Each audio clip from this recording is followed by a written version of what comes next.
Welcome to Revolutionary Optimism. Issues like economic hardship, political violence, and the rise of authoritarianism have left many Americans feeling more despair than ever. Fortunately, physician, humanitarian, and social justice advocate Dr. Paul Zeitz has identified revolutionary optimism as a new cure for that hopelessness and cynicism. Once you commit yourself as a revolutionary optimist, you can bravely unleash your personal power, #unify with others, and accelerate action for repair, justice, and peace. On this podcast, Dr. Zeitz is working to provide you with perspectives from leaders fighting for equity, justice, and peace, on their strategies for overcoming adversity and driving forward revolutionary transformation with optimism. In this episode, Dr. Zeitz is talking with Lorissa Rinehart. Lorissa Rinehart is a celebrated women's historian, author, and public speaker. Her writing explores the powerful intersection of women's history, politics, and war. Her debut book, First to the Front, The Untold Story of Dickie Chappelle, Trailblazing Female War Correspondent, received rave reviews from the Wall Street Journal, the Milwaukee Journal-Sentinel, Publishers Weekly, and numerous other publications. Her upcoming second book, Winning the Earthquake, How Jeannette Rankin Defied All Odds to Become America's First Congresswoman, is set for release by St. Martin's Press in November of 2025. Through her weekly newsletter and podcast, The Female Body Politic, Lorissa offers insightful analysis of contemporary events, drawing on 250 years of women's engagement in American politics. Here's your host, Dr. Paul Zeitz. Welcome, Lorissa. Thank you so much for joining the podcast today. It's an honor. Thank you so much for having me. I'm so thrilled to be here with you. Okay, great. Well, I've had the great pleasure and honor to get a pre-read of Winning the Earthquake, your forthcoming book that's coming out in early November. And I must say, I read a fair amount of books, and this is the best book I've been reading this year. So by far, I'm totally captivated by your writing and by the story and the life of Jeannette Rankin. And I strongly recommend that my readers pick up this book and immerse yourself in it. So today's show will be to whet your appetite and to give you a sense of Lorissa, and then dig into the life of Jeannette Rankin, the first woman elected to Congress ever in U.S. history.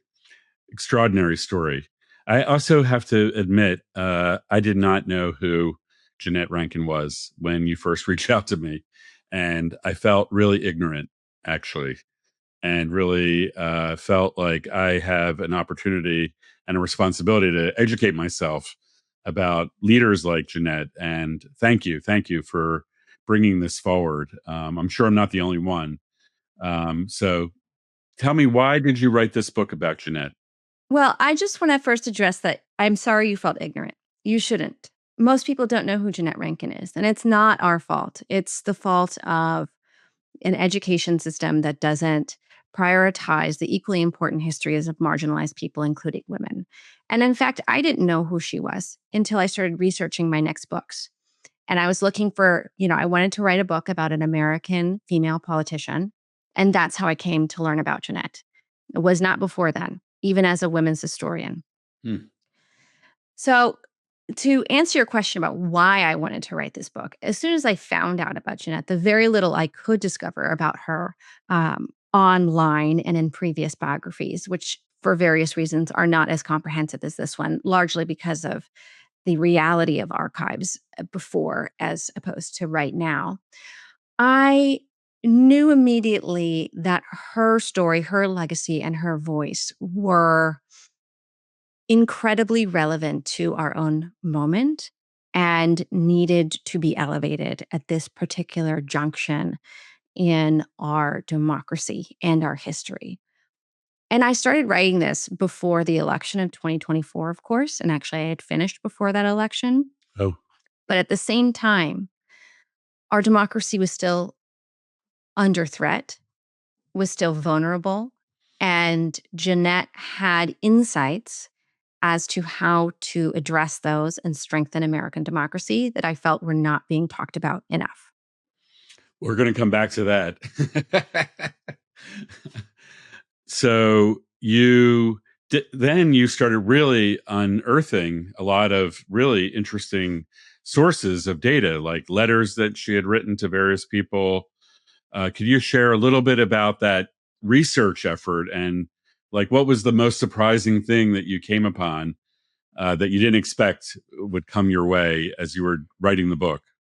Well, I'm very fortunate in that we live in an age where digitization is possible and relatively easy. So I was very fortunate to work with a number of graduate students all across America who helped me digitize her archives, right? Because as a mom of two and a writer, cannot afford to go to Montana, Georgia, Pennsylvania and Boston, where her archives are sort of broken up. And so I was able to work with graduate students in all of those areas to digitize her archives. And so that was the first time that they were all brought together in one book. Then the other part of the puzzle for me was, maybe this is a bit wonky, but the recent digitization of newspapers dating back to the 1850s. And they're keyword searchable. And what happened with Jeannette, which is what happens with a lot of women, is that actually much of her archives were destroyed because universities and other institutions did not want them at the time that she was alive. And so many of her papers were actually lost when her brother's basement, where she had been storing them in Montana, flooded. So a lot of the material in this book comes from secondary sources of newspaper reporting, which added a lot of texture and color and nuance, I hope, to the writing. Then the third aspect of it were the newly donated oral histories by a graduate student many, many years ago who spent days and months with Jeannette Rankin recording her story, asking her about her entire life in ways that were incredibly in depth. And again, I was able to access these just very easily because the University of Georgia sent the digital files to me. So her voice really is included in this biography again for the first time. Wow, that's extraordinary. I felt Thank you. like when I was reading the book that somehow you were channeling Jeanette. Like, I felt like her energy and her presence and her clarity and her she was a driven woman. Somehow you were capturing all that. So, did writing the book affect you in any way? Yes, writing the book affected me immensely and deeply. In regard to channeling her, before I even wrote a single word, I spent 6 months reading everything she had written, listening to all of her oral histories, reading every newspaper article basically that was written about her, and just really trying to build her universe in my imagination. Mm. And then from there, and then taking notes on that, making outlines and so on and so forth. But from there, once I had this greater understanding of her and her world, I was really able to write that book in 6 months. And it just Mm. really came out of me It flowed in a through way. you. Yeah. Yeah, it flew through me. And it was interesting. I love my editor. My editor is very rigorous, as I know for my first book, which required a great deal of editing. But this book, she sort of came back with the comments of, this is really ready to go. Here are a few notes. And it was very much unchanged. Don't get me wrong, her edits were integral to this book, but it was just sort of this natural process of writing. And then in terms of how this book changed me, it was a real education in American history. You know, and we can get into this later, but my first son's middle name is Roosevelt. That is how much I love FDR and Eleanor. When I was growing up, I wanted to be Lauren Bacall and To Have and Have Not. I wanted to fight Nazis and sing in a jazz club. I do hope I fight fascism in my own way, and I married a jazz musician, so I'm as close as I can get. But researching Jeannette really made me consider, or rather reconsider, the inevitability of World War II. And this sort of crux in American history deserves to be looked at more closely and questioned as we are approaching a crucial moment in world conflict at this point. And we have to understand the machinations of the military industrial complex in bringing about war. And whether or not, I mean, of course, the aims and the desire and the goals and the outcomes of World War II and America's participation and all the participation of the Allied forces and all the sacrifices made were the right thing to do. But did we have to do that? And the answer, in I think, as embodied in Jeanette's legacy, is no. There could have been a better way. There could have been a way of peace. Great. Well, let's come back to that as well. The path of peace is key. I want you, if you could, explain, where did Winning the Earthquake, how did that title emerge as the title? And what is the Well, context of that? yeah, so this ties directly to what we were just talking about, which is her famous phrase was, "You can no more win a war than you can win an earthquake." And her point was, there's no winning. You might have a victor of war. You might have one side that triumphs over the other, but war only perpetuates more war. And so the only way to win the earthquake, the only way to win the war is through a path of peace, to never fight it and to prepare for peace rather than prepare for war. Excellent. Yeah, I wanted you to explain that. So we need a peacequake, is what I think you're saying. Yes. Yes. So now I want to shift gears a little bit. Thank you for sharing that. Really interesting. And congratulations again for the work that Thank you you. did and for the craft, the writing craft that you demonstrate in this book. It's super important book. And I definitely see the movie as well. I was reading it and going, oh, this is a movie for sure. So I'm sure that may happen for you as well.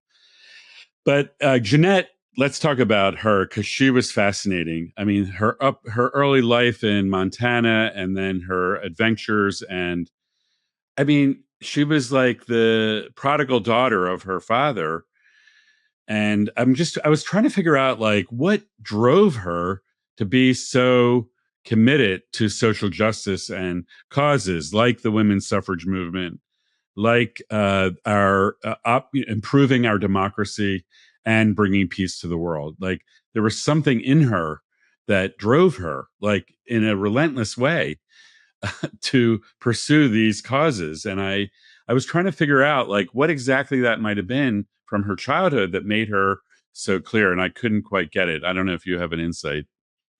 I think some people have that born within them and then it's fostered or it's not. And for Jeannette, it was perfectly fostered. So she grew up between two worlds. She was born on a rural ranch in Montana. She helped bring the cows in. She rode, through the canyons. She helped raise her 6 other siblings. So she worked very hard.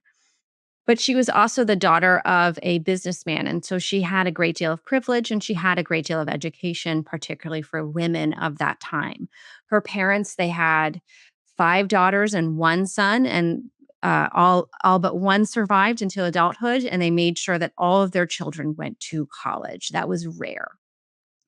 And then she also just was, I think, born with an abiding love of democracy. She would sit by the fire and read the Constitution and the Bill of Rights as a child at night, the way that, I would read Harriet the Spy or something to that degree. And in addition, she was exposed at an early age to the injustices Mm. of against the indigenous peoples in Montana. And she had a real visceral reaction to that. She knew immediately as a young girl that this was not acceptable and morally reprehensible. And she said so as a girl and throughout her adulthood, far before most white Americans even had a conception of the genocide waged against Native peoples of this country. So, those things in combination of understanding hard work, having the privilege of education, an abiding love of democracy, and seeing true oppression up close as a young girl, I think came together in Jeannette to forge, as you said, this irrepressible desire to make her country and the world a more just and equitable place. Yeah, Exactly. I think that is the right analysis from what I gathered from your book, but also like she had what I call revolutionary optimism. She was so relentless and in her pursuit of justice on these issues that you mentioned. It was extraordinary. So let's dig in a little bit. How did she first get involved in the women's right to vote? And this is such an important story that I didn't know anything about. She played a key role in the women's suffragette movement, and I want you to share the story of how that emerged and how she became a national leader, and then ultimately where that led with her introducing the Susan B. Anthony Amendment in the House of Representatives as the first ever woman of Congress. Oh my God, Yeah. what a Yes. trajectory! What a hero's journey, right? And it starts in the best place possible. She was going to school for social work at the New York School of Philanthropy. And one of her assignments was to work at night court, where women often exploited and forced into sex work were being tried and convicted and sent to jail. And her job was to find first time offenders that she could help and mentor and find alternative employment for. And if she could do that, then they would sort of be given a second chance. Her supervisor at night court was a woman and a suffragist and introduced her to the idea of suffrage. And even though Jeannette was in graduate school, already had a college degree, and was by all accounts a radically intelligent and educated woman, she had never heard that women had been fighting for women for their vote, right, since Seneca Falls and before. And upon hearing this, Jeannette was so incensed that she immediately, not immediately, but very quickly devoted herself to the cause of women's suffrage, because she really saw that universal enfranchisement was the cure for the ills of democracy. As she and several other suffragists would say, the cure for the ills of democracy is more democracy. And then that meant granting women the right to vote. So she went on to be instrumental in the suffrage campaigns in Washington, Oregon, and California. Now, I do want to preface this by saying a lot of folks don't know that before the 19th Amendment, women in various states had the right to vote. And it was actually those campaigns that tipped the balance when the sort of uh, formula of a majority in the Electoral College had granted women the right to vote. Then they could push it through Congress, the Senate, and the electorate. Because if a party didn't support a women's right to vote, and more than half the women had the right to vote, you could bet on never seeing the inside of the Oval Office again. So Jeannette was instrumental in changing this math. And then she went on to work for the National Association of Women's Suffrage. She was the field secretary, which is really sort of the main organizer, field organizer, right, doing grassroots campaigning in almost every state in the union, excepting Hawaii and Alaska. And then she really felt called to spearhead independently the campaign in Montana. And at the time, and is now, Montana is incredibly rural.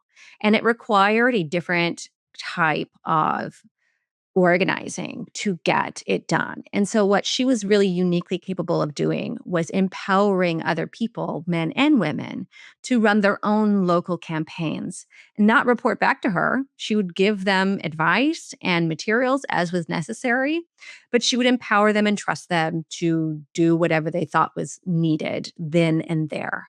And this was exceptionally successful. She gave a speech, I believe, if I have my dates right, in 1911 on the floor of the Montana State House, where she was laughed and booed and jeered at. And both chambers overwhelmingly voted against women's suffrage. She was determined to have the last laugh. In 2 years, flipped both houses so that a mere 2 members in each voted against women's suffrage. The rest voted for. It then passed the Montana electorate with a sweeping majority, despite interference by the main sort of oligarchic corporation at the time, Anaconda Copper, and was then enshrined in the Montana state constitution.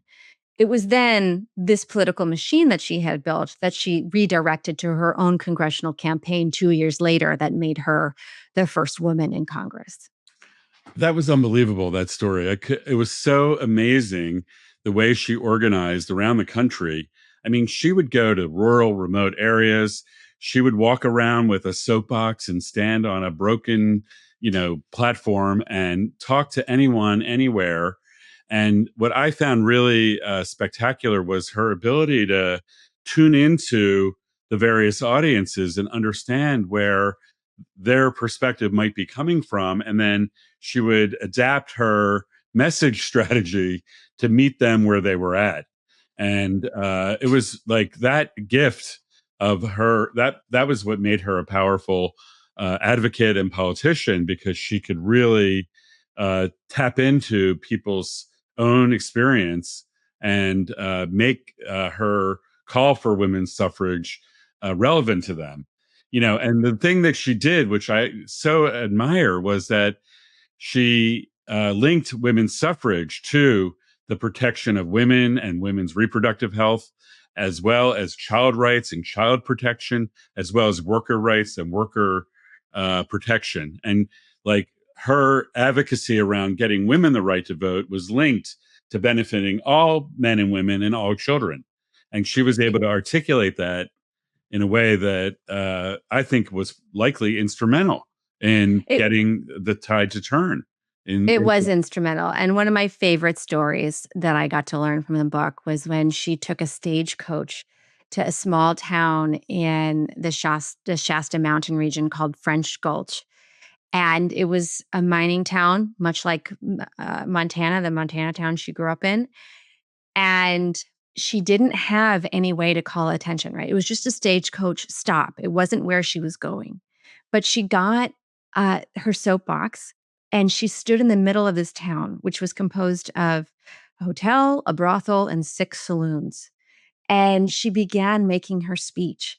And she talked about specifically how she knew miners. She had grown up around miners. She knew how they were exploited. She knew that their wages were too low, that there weren't enough safety precautions, that they spent their lives in the service of making someone else's fortune while they were impoverished by that work. And that the women's vote, if they voted for women to be enfranchised, would help them in their own journey for justice. And that town voted by 95% for women's suffrage. And this was true of many other places, and particularly rural places that she would go to. And that was before California had the women's suffrage, right? So that's right. This was in the women's suffrage campaign. Yes. Yeah. So only men were voting. Right. That's important. Yes, it's incredibly important. And I really think that's another thing that speaks to our moment today, right? Where we are wondering why folks in rural areas are voting against their interests so many times. And it's because we need to channel Jeannette and go there and talk to them and listen to what they need, and then reflect that back to them in the policies that we're proposing and enacting. Well said. I agree with you on that for sure. So, I mean, she became a member of Congress, and it was really like kind of extremely fascinating to me about how the day she was sworn in, within days, the vote that President Wilson brought to Congress to go to war in World War I was brought to the House of Representatives. And her ability to lead from the perch in Congress, the suffragette cause, became immediately entwined with her call for peace. And there was like opposing forces that were pressuring her. And what I was struck by was the strength of her moral compass. Like, she had an internal clarity, an internal moral compass where she could handle all these wins. So could you explain that moment? And then that's a bridge to so she voted against World War I, not alone, but share that story and then we'll go to the next one. Yeah. Yes. So yeah, her first day in Congress was as follows. She gets to Congress. Everyone gets up in the chamber. They all arrive before her. They applaud her. Every man in Congress and all the people in the gallery recognize this moment as incredibly important in American history. And there is this celebration across the aisles, across the political divide, whether or not they agree with suffrage or not. It's really, truly one of the most incredible moments of political unity, I think, that this country has ever seen. Hmm. Then she brings the articles for the 19th Amendment, the Susan B. Anthony Amendment. She introduces those to Congress. Then they adjourn for just a short break. Wilson comes and asks for a declaration of war. Now, Jeannette has campaigned both in suffrage and her own congressional campaign on a staunch platform of peace, non-intervention, and disarmament. And for a long time, most suffragists agreed with her, and they were sort of all on board with the peace platform. But what happened was the American public, after a number of U-boat attacks, and not just the Lusitania, but ongoing U-boat attacks, the American public shifted, right? They shifted their opinion, and this was also due to, sort of corporate newspaper reporting, moving public opinion in that direction for years. And so with that, Carrie Chapman Catt, who was the leader of sort of the largest suffragist organization, realized that if she trimmed her sails to the winds of war, then she would get women's suffrage faster, right? Because then women are on the patriotic, ship. Meanwhile, Alice Paul, who is another one of the major figures in suffrage, is a Quaker. And so she's adamantly against war.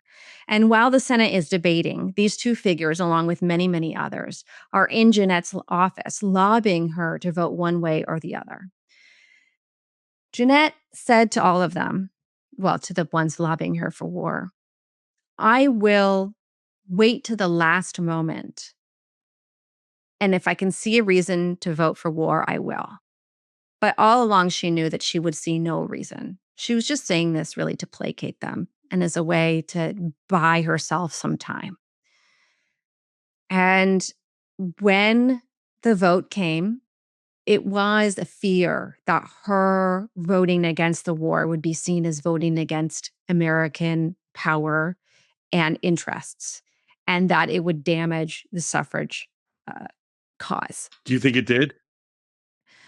That's a complicated question, and I'm happy to talk about that. However, she, as you said, had a strong moral compass and would not be swayed. Now, as to your question, did that damage suffrage or not? It did not clearly damage suffrage getting through.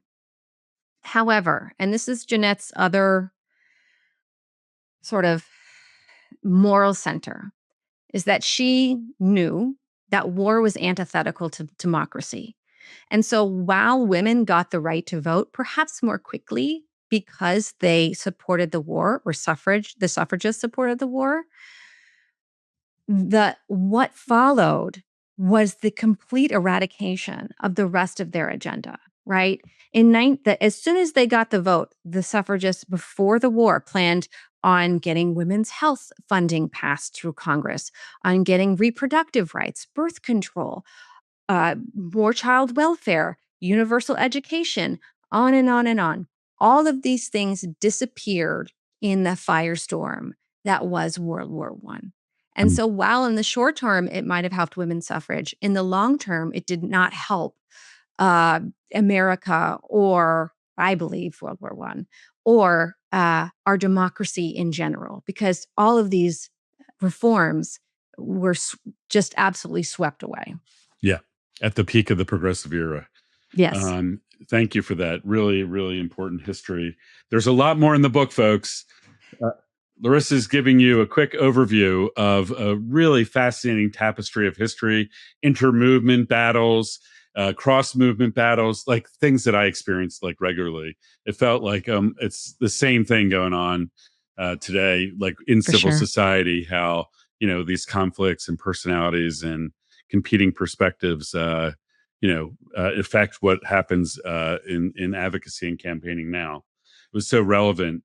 I was really struck by, like you said earlier, her long commitment to the vision of democracy. I think it was really interesting to me that she was clear that our democracy was a work in progress. She never saw it as being complete. But she did believe in the vision of liberty and democracy for all. Obviously, her work on the amendment to get women's suffrage she understood that we needed to amend the Constitution as part of that. She then went on later in life and found the American Civil Liberties Union and continued to work on. Actually, it was very interesting to learn that she worked on ranked choice voting and other popular vote, shifting from to a popular vote, national popular vote. These are aspects of advocacy that are still going on today. So I just wondered if you could give help us understand the trajectory of her life around democracy and constitutional transformation, because she really understood that. Yeah, she really understood that. And again, it was very, her experience was unique in that it led her to understand these on a visceral level. So actually, when she was elected in 1916 from Montana was an open state, which means everyone in Montana voted for both of their congresspeople. And so what this translated to was a multiple member congressional district and ranked choice voting. And so what she was able to do was she would campaign and she would say, vote for your local man and Jeannette Rankin. And so she campaigned not on animosity, but on civility. And she found something in common with whoever the front runner was, right? Wherever she was, complimented them, tried to get them to compliment her.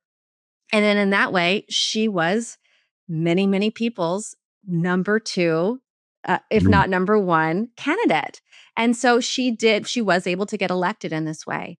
And as we look now, right, on many people's minds are these attempts to gerrymander red states and also now blue states. I'm not going to get into whether or not fighting fire with fire is a good idea or not. But in the end, voters are disenfranchised by these gerrymandering techniques. And what we really need to do once we're past this moment in our political history, and I do believe we will get past it, is take a serious look at how we can actually hear the voice of the people, because we're not hearing it now in the way that our elections are constructed. The other tenet of Jeannette's democratic reform was abolishing the Electoral College. I think to a lot of people that might seem totally insane and pie in the sky. But to me, and to most other contemporary democracies, the Electoral College is not only anachronistic, but very problematic in that you have millions of people's voices who are excluded from the democratic process. And it also disincentivizes people from voting, right? How many people didn't vote in this last election? 37% of eligible voters, yeah. Yeah, because they didn't think that their voice would matter. That if you live in Arkansas, it's going to go red. But if you abolish the Electoral College, your vote actually matters. It's one person, one vote. And so those are the three main tenets: that ranked choice voting, multiple member congressional districts, and abolishing the Electoral College. And I'll conclude by saying, in order for democracy to grow, or rather, in order for democracy to survive, it needs to grow. Right now, it's being suffocated. And that is why we're seeing all of these ruptures and crises, because we're literally suffocating our democracy. Yes. And what's exciting to me, or interesting to me, is that Jeannette had the foresight and understanding that the reforms that you're describing, that many activists and movements are working on even today, she was working on this 100 years ago, in and 1916, over the course of the last century. It's a way for us to know now today that we're on the right trail, that we didn't figure this stuff out ourselves, but it was an ongoing march towards making our democracy actually more representative with the people's voice. You mentioned something that I want to just quickly touch on, which is that other states women had the right to vote before the 19th Amendment. Jeannette did not know that women were fighting for that. What I recently learned is that in the original 13 colonies, that under the Articles of Confederation, some of the states actually women had the right to vote even back in the day. And then when the Constitution came into power after 1787, once it was ratified in 1789, those states where women had the right to vote lost it. Did you know that? Yes, I did know that, and it is a never-ending source of disappointment and rage to me. Rage. And That's what I feel like. I was shocked when I learned that. And I was angry. Yeah. a lot of why they lost it has to do with deeply seated racism, fear of the other, and um, the impulses of the framers to preserve some of the the monarchy's control over the people. And that was expressed both in, revoking the women's right to vote at a federal level, taking that away from states, and also in the Electoral College and numerous other policies that were enacted by that founding government. And I always love to go back to Abigail Adams' famous letter to her husband, "Remember the ladies." But the next line is rarely quoted, which is, to paraphrase, "If you don't, we will be determined to foment a rebellion." And Ugh. I think we are still seeing that rebellion being fomented today, in that women continue, even though we have the vote, we do not have representation, fair or equal or equitable Yeah. representation in the government on any level. Yeah. After And 100 years of women having the right to vote, we have less than 25% female representation in Congress. And that ripples out through the whole society, that inequity. yes. So some countries actually, we're getting down a rabbit hole now, but some countries actually include in their constitution gender parity as Mhm. part of establishing the future structure. So I'm imagining that is something we'll be debating here in the United States very soon. Well, I just do want to say, on your note of radical optimism, 33% of state houses, women now represent 33% of state house elected officials. And many studies show that this is a real tipping point in terms of a minority being able to affect change, is that 33%. This is So over 100 years after women got the right to vote.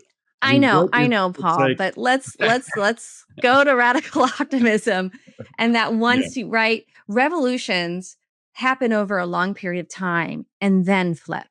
And yeah. even though we're in a very dark time, I actually think we are on the cusp of real revolution. And there are a number of factors that support this theory of mine. And one of them is that we are reaching this tipping point in women's representation in this country, despite how long it indeed has taken. Okay. Well, I want to follow up immediately with that because I also agree with you that we are on the cusp of a transformational possibility. I even think it's could happen in the next year. Uh, I don't know, but what I wanted to share with you and my listeners is that as I'm reading this book about Jeannette Rankin winning the earthquake, it really affected me personally, and I was like, I'm doing my work on my advocacy and campaigning, and I was like, well, what would Jeannette do? I started asking the question, what would Jeannette do under these circumstances? So I wanted to ask you to really synthesize what we were just talking about. Like, if we're on the cusp of a revolutionary transformation, like you and I agree, then what would Jeannette do? What advice does she have for us, or would she have for us? And what are our marching orders? What's our assignment? That Jeannette would have like clarity, I'm sure. So I'm just like curious as to I'm just still in the questioning mode about like what would Jeannette do? I'm still learning about her and learning about how she thought and acted. She was relentless and fearless. It was quite extraordinary. So So she was very close with her brother, Wellington. They were really allies and they accomplished a great deal together. And he wanted her to vote for World War One. But he supported her in her vote. And he said, "They're going to crucify you, Jeannette." And she said, "I don't care what they say about me today. I care what they say about me in 50 years. So when we are looking at our actions today, it's not about, are they venerated today or are they popular today? It's what is correct on the long moral arc of history. That's where our actions should be rooted. The other thing that I think Jeannette would ask us to do is to actively listen. In her first campaign, yes, she went out and she campaigned, but what she did first was her and her brother Wellington would conduct these very in-depth sort of listening tours on the trains coming into Helena, He did where she polling. had I mean, he he did did voter polling, polling. Yeah. right? And He was so because amazing. Yeah. these trains were coming in, they had access to sort of the entire population of Montana. And then it was on that information that they gathered that they based her platform. Hmm. And so we need to stop telling the people what they should do and what they should want and how they should get it and start listening to them and then synthesizing that and reflecting it back. Our elected officials are not megaphones. They are the sum total of our voices. And that needs Theoretically, they to, should be, is what you're saying. Yeah. yes, theoretically they should be. And we need to start reflecting that. And then the third thing I think she would tell us to do is stay the course. Just have radical optimism, as you say, and that it doesn't matter if we see that change occur in a year or our lifetime. We just have to keep on marching. Okay, final question. Thank you for that. I appreciate that. Final question was, she voted against World War One. She wasn't the only one, though. There were 50 other members of the House that voted along with her about that. But then fast forward, well, you didn't share the part of the story where she was a one-term senator in 1916 to 18. Then the oligarchs introduced gerrymandering, and so she lost. But then later on in I think you said 39, 39, yeah. he was able to win again and return to the House of Representatives. And there she faced another historic vote around World War II. If you could just end us with that story about her vote. So I'll try to keep this brief, but so often in history, it's just sort of presented that she voted no and she was an ornery woman and she didn't understand what the stakes were and what was happening. And from my research, I discovered it was far more complicated than that, and she knew exactly what the stakes were. So from 1919 to 1939, Jeannette was deeply involved with the disarmament and peace movement. She was part of the Women's International League of Peace and Freedom delegation that went to Zurich to craft alternatives to the Treaty of Versailles. 9 of their resolutions, Woodrow Wilson adopted into his 14 points that became the League of Nations, which became the United Nations. He should have adopted more, one of which was universal suffrage for all women across the world and the right to self-determination for colonies, right? This is something that they proposed in 1919, among other things. And unfortunately, not all of their proposals were adopted, and all of them were rejected by the Treaty of Versailles, which, of course, paved the way for World War II in more ways than one. In addition, I think is often forgotten in world and U.S. history is that there was this huge sense that the global arms race should be deterred and limited. And there were a number of different treaties throughout this period that tried to do just that. But the military industrial complex, not just the United States, but in Europe and Japan specifically, were not interested in abiding by those treaties and did everything they could to undermine them. And Jeannette, again, was instrumental in lobbying both in the United States and internationally on trying to get those treaties written, ratified, and adhered to.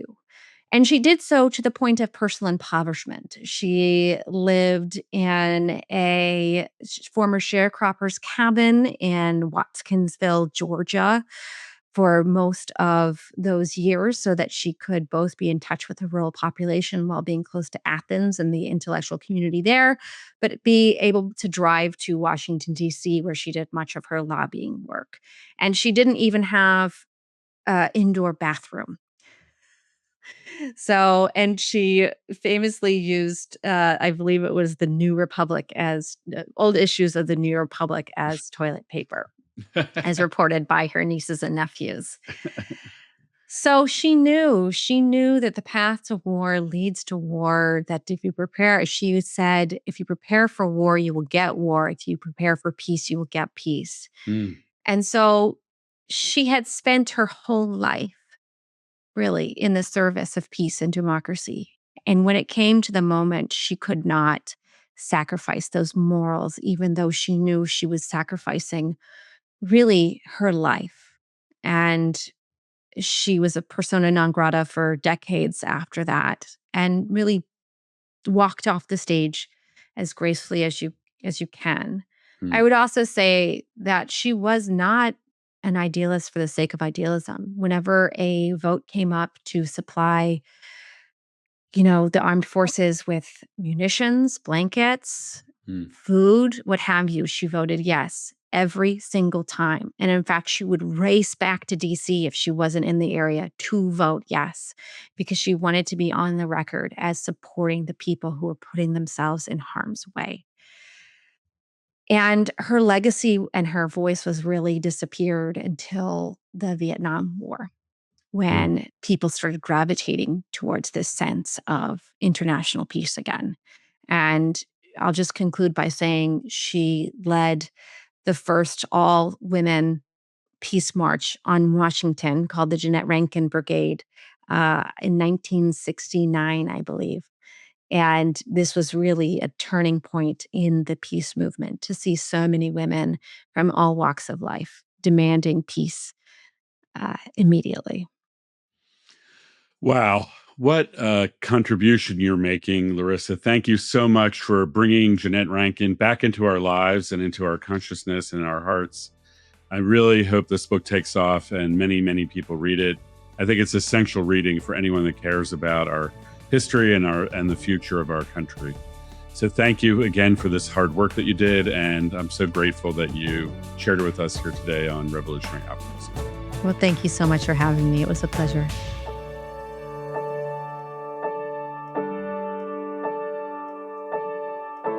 Wow, I'm so excited to have had that interview with Lorissa Rinehart, the author of this forthcoming book, Winning the Earthquake, about the first ever woman elected to Congress, Jeannette Rankin.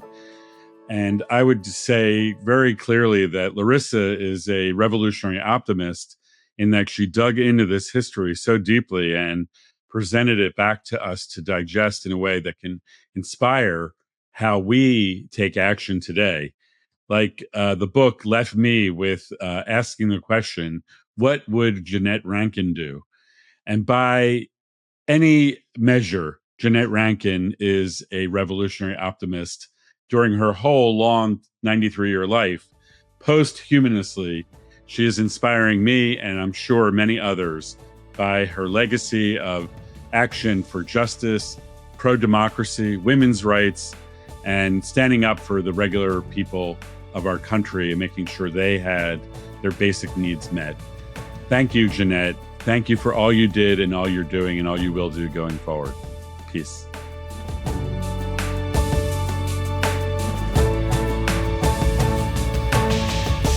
Are you ready to be part of the revolution? To learn more about revolutionary optimism, please visit revolutionaryoptimism.com. To get to know Dr. Zeitz, please visit drpaulzeitz.org. And to explore building movements, please visit unifymovements.org. If you like this show, be sure to follow on your favorite podcast app so you don't miss an episode. Revolutionary Optimism, transforming the world one episode at a time.